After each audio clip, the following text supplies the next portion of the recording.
دادگاه عالی طالبان اعلام کرد در دیدار معاون اداری این دادگاه با رئیس مرکز امور اتباع و مهاجران خارجی وزارت کشور ایران، هیئت افغانستانی تمدید برگه‌های سرشماری مهاجران و افزایش تسهیلات را برای آنها خواستار شد.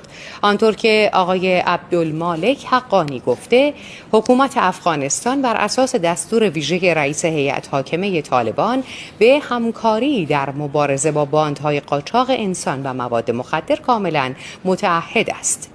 معاون اداری دادگاه عالی طالبان با ابراز قدردانی از اقدام انسان دوستانه ایران در پناه دادن به میلیون‌ها پناهجوی افغانستانی در 4 دهه گذشته بر اهمیت همدلی و حسن همجواری همسایگان تاکید کرد.